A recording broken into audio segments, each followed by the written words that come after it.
Minahasa, tepatnya Koya, sudah ditanam kopi Arabica. Itu menurut informasi dari teman-teman, itu bantuan pemerintah. Hanya tentang cara tanam, pasca panen, masyarakat petani Arabica yang ada di Minahasa itu belum memahami secara jelas tentang pasca panen kopi Arabica ini. Nanti di 2017 begitu Elmons Coffee dibuka, mereka datang ke Koya untuk melihat keadaan dari kopi Arabica itu. Yang pada waktu itu kami istilahkan sudah jadi kopi tenda. Terus ada pohon kopi dibungkus oleh gulma. Nah, itulah sehingga pemerhati kopi di Kota Tomohon ini, tentu di bawah pimpinan dari Bung Emon ini, mencoba memperbaiki tentang kopi yang ditanam di sana.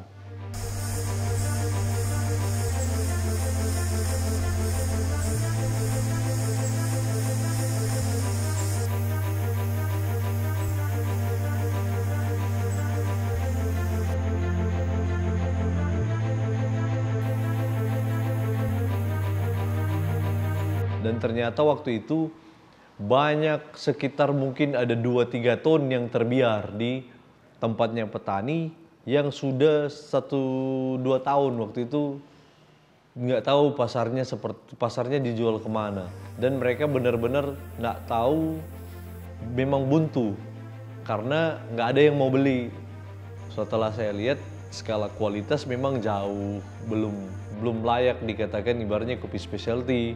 Bahkan edukasi tentang kopi Arabica ini juga kan masih minim. Jadi kita mulai dari hal kecil itu.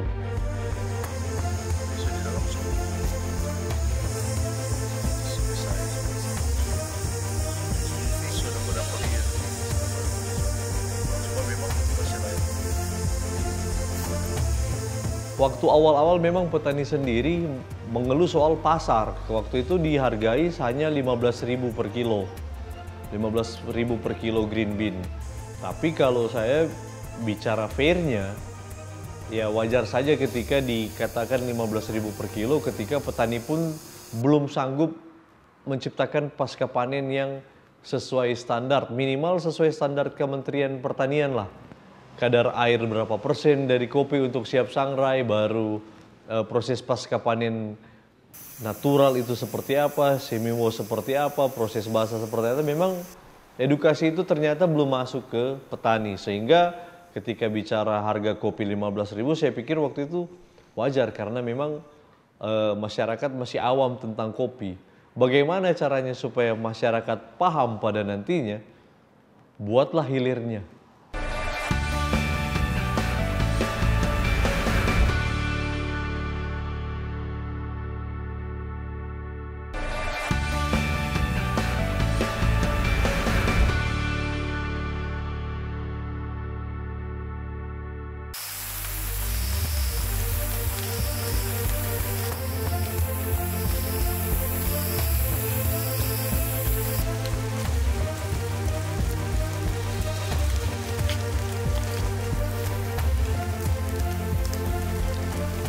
Ya, konteks hilir inilah yang membantu kita bagaimana masuk ke SDM pertanian dulu. Jadi waktu itu kita melatih petani itu tidak langsung dengan harga yang wah, misalnya oh karena saya pengen bantu petani tapi langsung dihargai secara wah, misalnya langsung di 100.000 ke atas. Tidak seperti itu. Kita dengan bertahap, pertama kita bikin coba sortir yang bagus-bagus. Nanti harganya bisa kita naikin ke 65.000. Wah, petani waktu itu mulai belajar sortir. Setelah belajar sortir, barulah kita mulai masuk ke tahapan pasca panen. Kalau misalnya perendamannya seperti ini, saya bilang jangan dulu lah kita bicara soal natural. Mungkin masih awam juga untuk petani, tapi mulai dari proses pasca panen yang termudah. Waktu itu kita coba bikin yang semi wash. Nah, semi wash itu kan tentang bagaimana kulit tanduknya dijemur atau fermentasi kulit kopi sama kulit tanduk itu berapa jam. Nah, itu kita latih bahwa ya yang waktu itu kita pakai baru fermentasi 12 jam.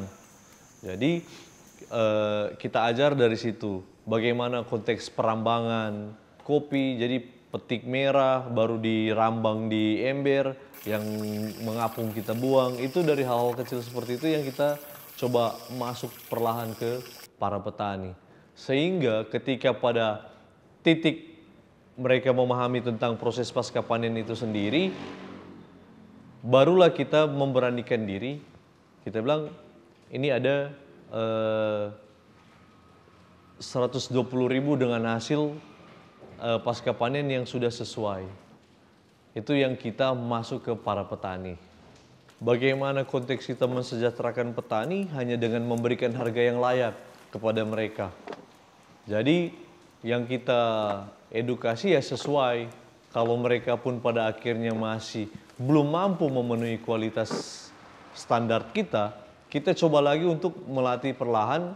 Bukan berarti kita menolak, tapi kita mengembalikan untuk contoh misalnya kalau penjemurannya masih kurang. Jadi jemur lagi, bukan kita yang mau ngejemurnya. Karena konteks untuk beli di skala kopi, untuk beli green bean itu bukan seperti itu.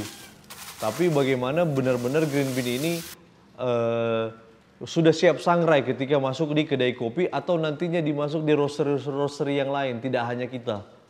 Itu jangan sampai pada akhirnya justru malah turun kualitas karena hal-hal seperti itu. Itu yang selalu kita jaga dan kita ingatkan ke petani.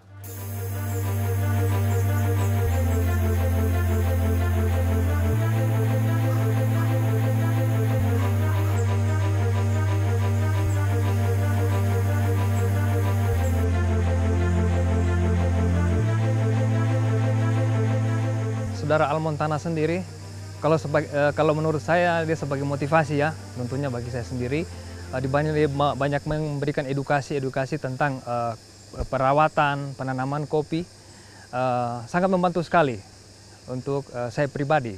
Tentunya ke depan juga nanti Saudara Almontana lebih banyak juga memberi waktu di kebun bersama kami biar juga lebih paham tentang penanganan kopi tersebut. Pertama-tama edukasi yang diberikan kepada saya adalah pengenalan kopi.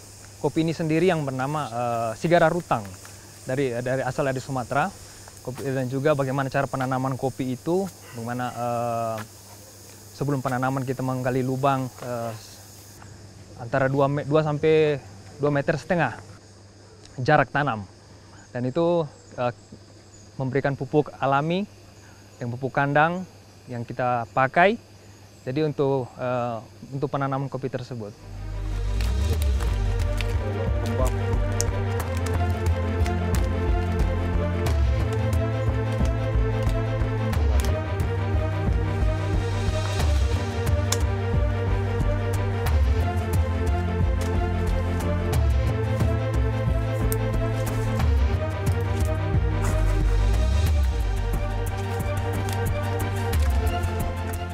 Mulai penanaman baru berkenalan dengan Pak Elmons. Jadi dari situ Pak Elmons lebih ke pengalamannya dari organik kan, yang pemupukan apa semua.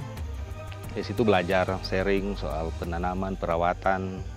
Untuk edukasi seperti ini, hasilnya pesat untuk pembungaan, pembuahan, karena bantuan dari Pak Elmon untuk pengadaan pupuk organik, dan hasilnya sekarang kelihatan. Untuk panen, mulai panen awal tahun 2022 awal, tapi masih buah-buah awal toh. Tapi untuk maksimal mulai tahun lalu 2023 sampai sekarang masih panen terus. Dan untuk kesejahteraan, saya rasa untuk kesejahteraan menunjang sekali untuk kopi, apalagi lihat hasilnya sekarang prospek besar.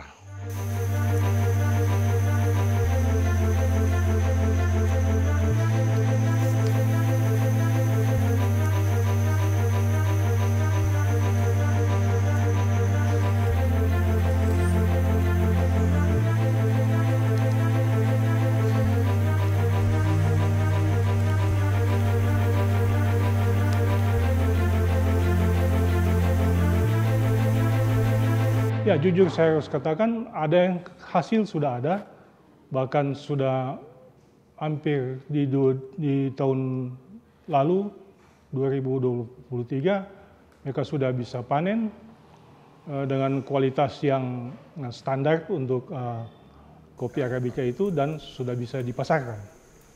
Dan yang mungkin pemasaran keluar belum begitu banyak karena Elmon's Coffee ini memberikan solusi. Berapapun hasil panen yang dipanen oleh petani, dia beli, bukan hanya menampung, dia beli. Dan pengepakannya sampai dari Elmon's Coffee ini yang memasarkan, yang saya tahu keluar dari Minahasa atau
kedai di sana memang begitu. Terus kebanyakan kedai di Bali. Misalnya kadang kita ada rasa kopi misalnya, tapi rasa apa misalnya.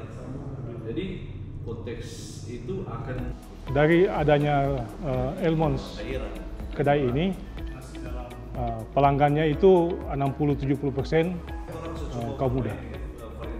Dan ya seperti biasa ya, kaum muda kan ada hal yang selalu ingin tahu begitu. Inilah hebatnya Elmon's Coffee ini. Dia tidak pelit, dia memberikan edukasi. Sehingga setahu saya sampai saat ini ada sekitar 4 atau 5 kedai yang owners kedai-kedai itu diedukasi langsung oleh Elmon's Coffee ini.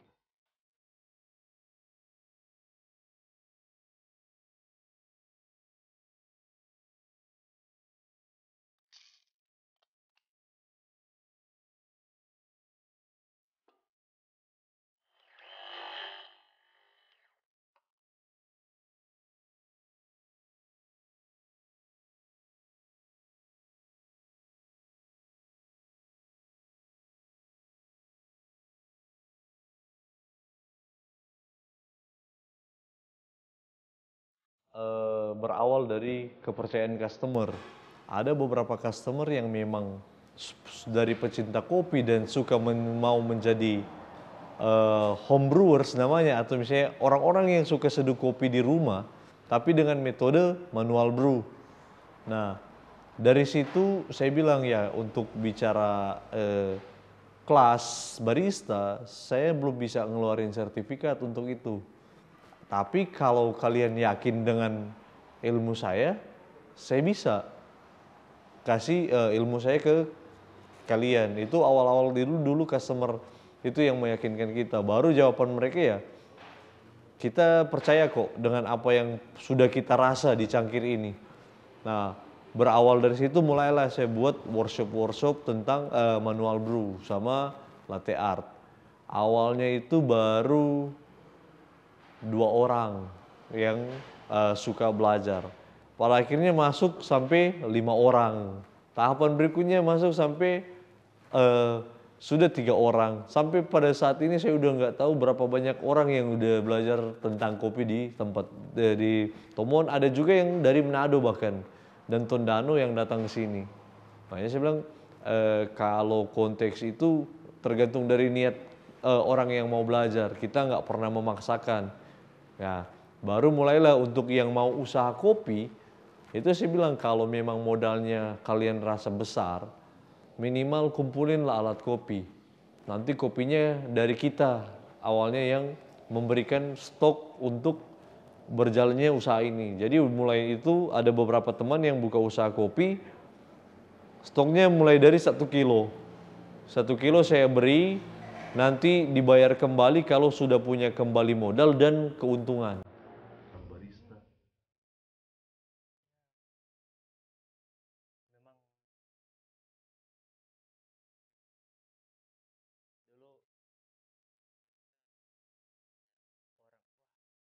Keren nih, Celery juga semakin banyak barista,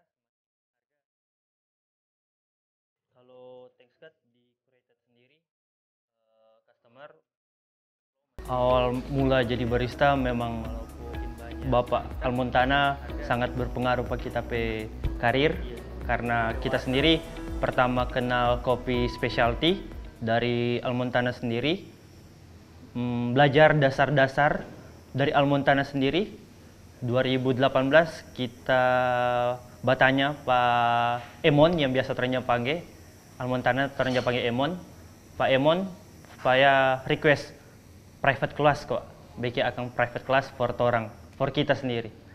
Nah, jadi kalau mau bilang Emon yang saya kenal kita dengan specialty coffee, yang saya belajar kita bagaimana cara menyeduh yang baik dan benar. Kita banyak belajar dari dia. Kebetulan kita pernah masuk ke Almontana Bar, pernah bekerja di sana.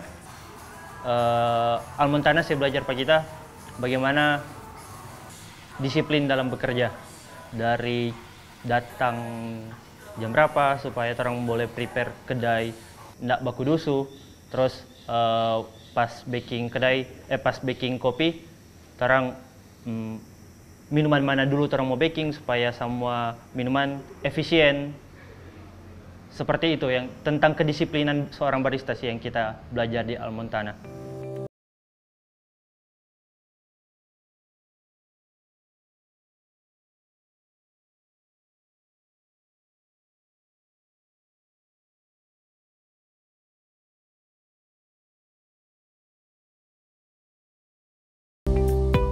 Kita sendiri sebagai orang Sulawesi Utara sangat berterima kasih karena Emon so baking sampai ada kopi Arabica Tomohon. Kita harap ini kopi Arabica Tomohon yang masih seumur jagung dibanding kopi-kopi yang lain di Indonesia, boleh mau bersaing dengan kopi-kopi lain dari DP taste, dari DP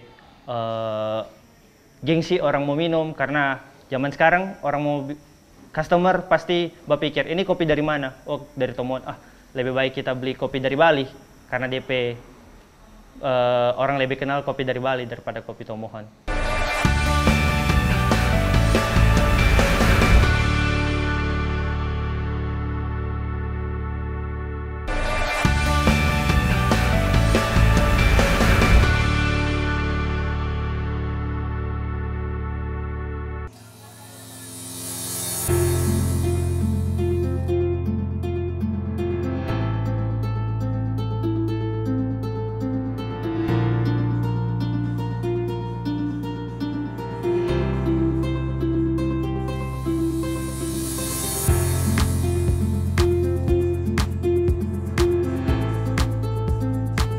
Kalau di Curated Coffee Space sendiri, kopi Arabica Tomohon salah satu orang PB seller yang kalau ada, nggak sampai seminggu langsung habis. Karena kebetulan juga itu beans masih terbatas, DP flow bagus. Banyak orang customer yang selalu cari itu. Kalau orang datang di sini, kebetulan juga itu Tomohon nggak jual di semua kedai kopi yang ada di Sulut, cuma ada di beberapa tempat. Curated sendiri jadi dorang tujuan for mau cari kopi Tomohon selain Elmonts. Kalau di sini ya itu datang hari Senin, hari Sabtu palingan semua habis itu.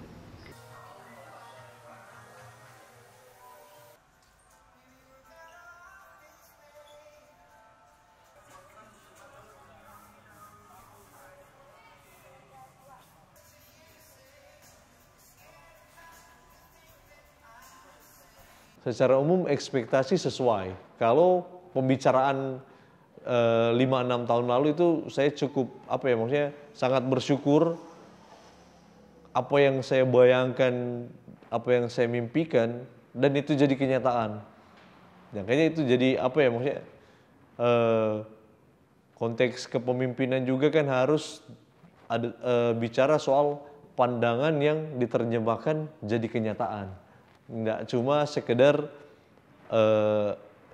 mati di mimpi lah ibaratnya seperti itu. Kedai atau usaha apapun ketika dia punya value, dia tidak akan ikut-ikutan atau biasanya orang bicara kan lihat dulu pasarnya. Sementara orang-orang yang punya value atau usaha-usaha yang punya value, dia sudah tahu target pasarnya siapa, konteks jaringannya siapa, apakah ini akan berujung ke business to friend atau business to business atau business to government atau business to end user. Jadi kita sendiri sebenarnya yang menentukan konteks value-nya kita ada di mana. Tapi bicara branding itu bukan bicara saya menjelaskan Elmons itu seperti apa. Justru bicara brand itu penikmat yang menjelaskan Elmons itu seperti apa. Sehingga branding itu tercipta.